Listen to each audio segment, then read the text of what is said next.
Yo me acababa de graduar. Bienvenidos a la segunda parte de mi charla con Clarita. Quédate hasta el final, que después de mi última pregunta, ella agregó algunas reflexiones imperdibles. Y claro, si no viste la primera parte, te invito a verla aquí. Y te veo acá de nuevo en unos 15 minutos. En la escuela murieron 2 de mis compañeros de cáncer. Una niña, Sarita, y mi chico, Mauricio.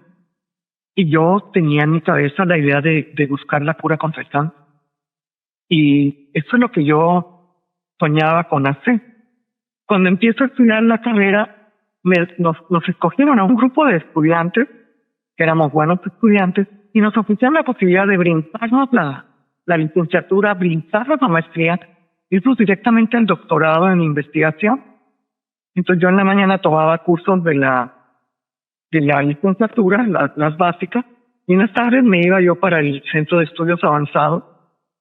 Era fascinante, pero a mí me gustaba mucho la vida universitaria. Y yo dije, ¿sabes qué? Yo no tengo afán. Voy a hacerlo paso a paso y vivir cada experiencia. Y vivir cada experiencia se me atraviesa este espécimen barranquillero y pues no terminé la maestría, no terminé el doctorado, realmente no lo hice. Y cuando llego aquí empiezo a buscar qué voy a hacer.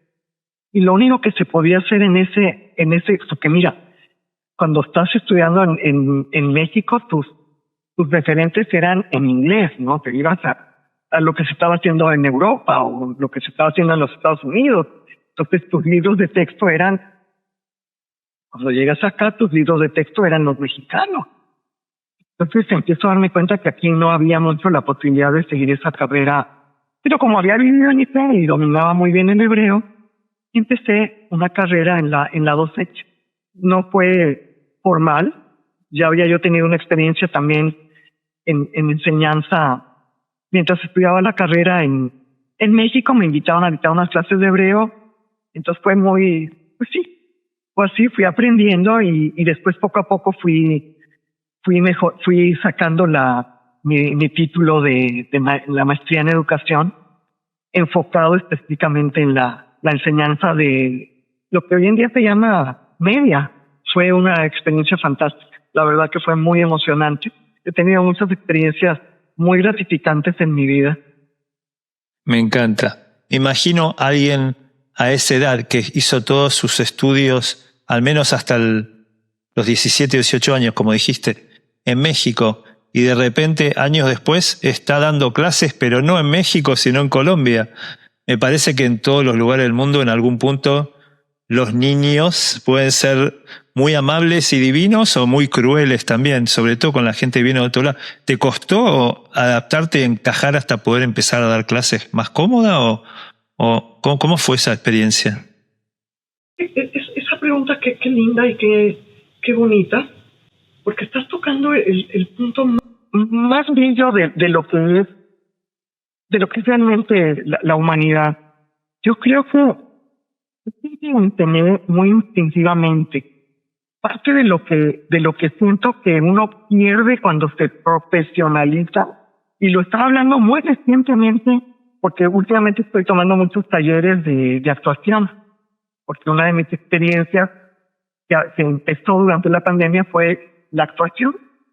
Y entonces he estado tomando ese tipo de cursos y vas tomando de aquí y de allá, pero los niños son muy receptivos en ese sentido. El niño le es mucho más fácil aceptar las diferencias, el niño le es mucho más fácil, y como tú dijiste, sí, va a haber niños que son crueles. El niño muy rápidamente puede cambiar una palabra por otra. Además, uno piensa que un idioma, si tú alguna vez pues has cambiado de un idioma a otro, uno piensa que en tu cerebro tienes una canasta en español, una canasta en inglés, y que las palabras las vas tomando de ahí. No es así. Todo tu léxico está en una sola canasta y las vas tomando las palabras de ahí. Entonces, para el niño es más fácil tomar sus palabras sin poner un filtro.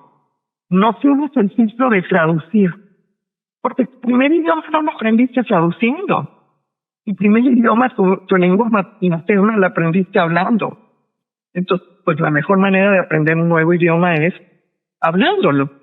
Y entonces con los niños fue así, fue muy bonito cuando yo empiezo a enseñar hebreo, porque fue de eso, ¿no? Fue de tomar de tu propia experiencia a través del juego, porque además con los niños es muy natural enseñar a través del juego. Y yo seguí enseñando, inclusive en la universidad, yo seguí enseñando a través del juego. Y es como no perder ese espíritu que te permite seguirte sorprendiendo, seguir aprendiendo, seguir siendo bueno. La última pregunta que tengo para vos es la primera y la última pregunta, siempre las repito, a manera de homenaje a los inmigrantes y esto de dónde venimos y hacia dónde vamos. Y la última pregunta es, desde tu punto de vista de a lo que sentís por dentro, ¿qué es ser un inmigrante para vos? Mira, como estuve viendo tus programas, yo sí sabía que venía esta pregunta. Y qué bueno que no hubiera querido que me cogiera de sorpresa esta pregunta. Se la voy a contestar desde dos puntos. Uno es que uno siempre vuelve a los lugares donde fue feliz. Siempre vas a volver a esos lugares. Y para mí el lugar donde fue feliz fue mi infancia, por supuesto. He tenido, claro, el día más feliz de mi vida, entre los más felices de mi vida, fue el 29 de agosto, cuando nació mi hijo. En el año que nace mi hijo, en el 79, pues fue de los momentos más maravillosos de mi vida, ¿no? Eso no lo cambias por nada. El olor, hablábamos hace un rato del olor que te evoca. Hay ciertos olores que te evocan tu infancia, ¿no? Y cuando yo voy caminando y siento un olor a pan recién horneado, para mí es volver a mi infancia. México es un país de una gastronomía increíble, y entre esa gastronomía, mucha gente tal vez no lo sepa, está la panadería, lo que llamamos el pan de dulce. Y te puedo decir tranquilamente, hay más de 10, 12, 20 variedades de panes dulces. Pues mucha gente come tiene muchos nombres, ¿no? El panderito, las orejas, las orejas de elefante, no sé cómo las llames tú, pero eso es las orejitas de hojaldre, en muchas partes las hay. El croissant también lo hay en muchos lugares. Pero el pan de dulce de México es de México.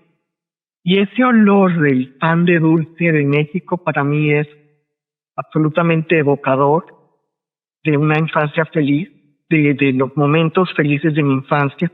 Y es volver a eso y saber que, y aquí viene la otra parte, hay una canción, quise buscar, no estoy 100% segura de quién es, no soy de aquí, no soy de allá. El ser un inmigrante de cierta manera es eso, porque por muchos años, y eso me lo decía mi mamá, yo seguiré siendo la mexicana aquí en Barranquilla para siempre.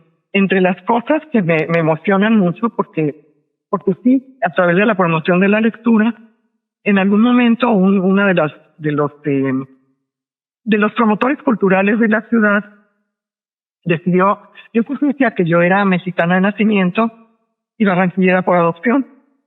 Y él decía que no, que yo soy una barranquillera nacida en México. Porque como decía Chabela Vargas, pues los barranquilleros podemos nacer donde nos dé la gana. Pero es saber que haga lo que haga, los años que yo vivo aquí, siempre seguiré siendo la extranjera, por lo menos en mi propio mundo, en mi propia percepción y en la percepción de muchos. Hay muchos que se sorprenden porque no sabían que soy de México, pero quienes me conocen y, por ejemplo, yo, pues aquí estoy Clarita, pero mi nombre realmente es Clara.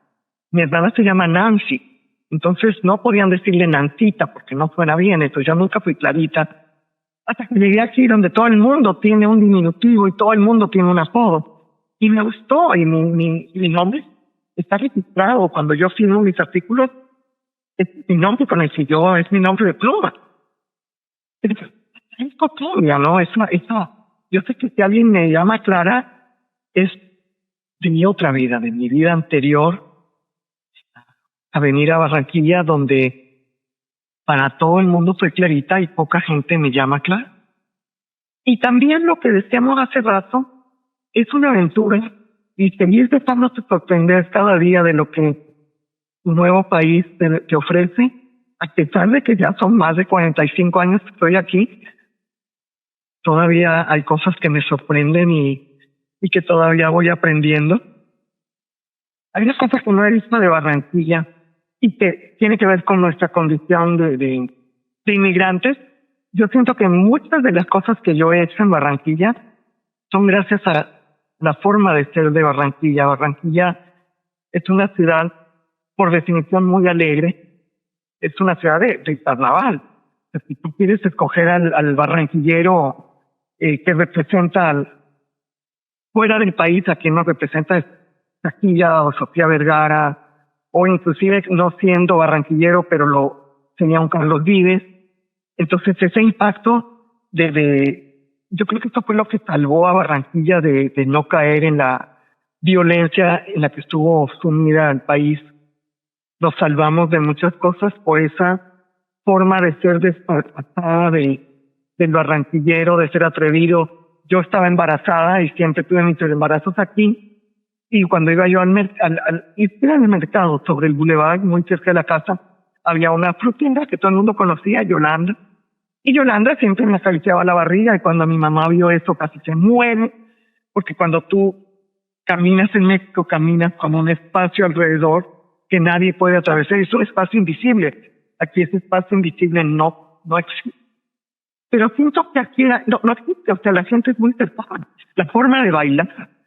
Cuando tú vas también, eso te encollaba, como dicen aquí, que vas a bailar con una persona que no conoces, no de una vez te aprietas, esas cosas impactan, pero llegas a quererlo mucho, porque entiendes que eso es lo que forma el carácter del barranquillero. Yo los quiero mucho. Como te digo, tengo cierta ceguera, me están empezando a quitar esos velos, la gente que me rodea, pero muchas cosas que yo he hecho en mi vida las pude hacer porque aquí hay todavía mucho por hacer.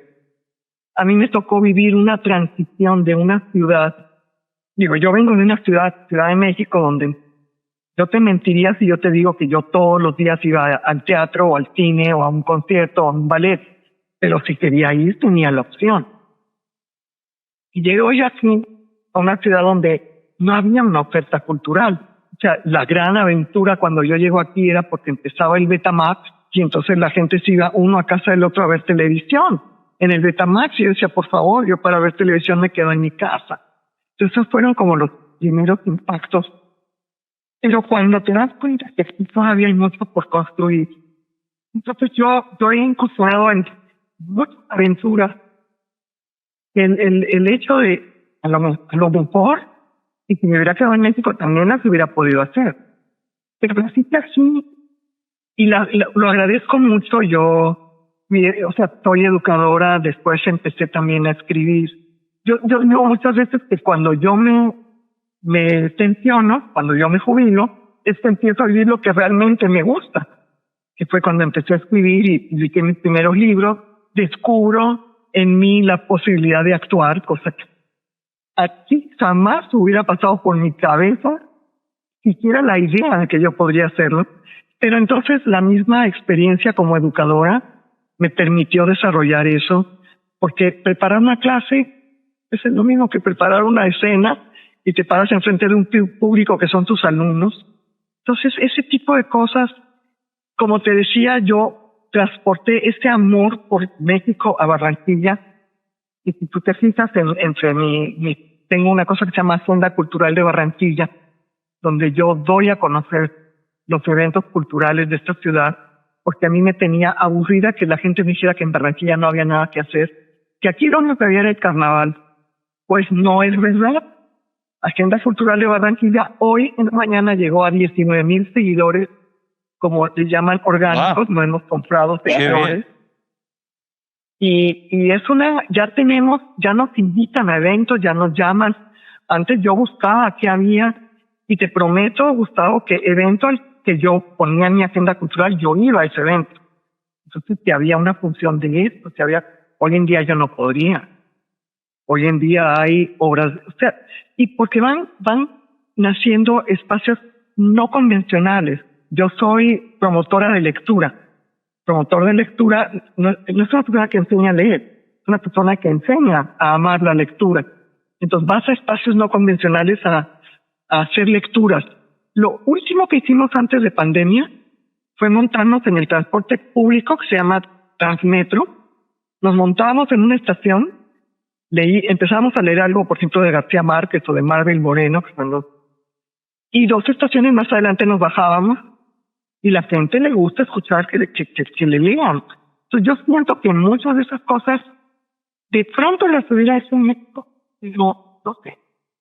De pronto no. Las hice acá y han sido experiencias muy enriquecedoras. Me encantó. Bueno, te agradezco un montón la charla y felicidades por 2 para tu hijo y para vos por el cumpleaños. Bueno, si te conocieras de México te diría muchas gracias, Clara. Te digo gracias, Clarita. Muchas gracias por tu tiempo y por compartir tu historia con el canal. Y a vos que llegaste hasta acá, no me podés dejar así. Regalame un like si te gustó la charla o hacé clic en el botón y compartila. Y ya que estamos, como veo que te gustan las historias y consejos de inmigrantes, te veo en el próximo video.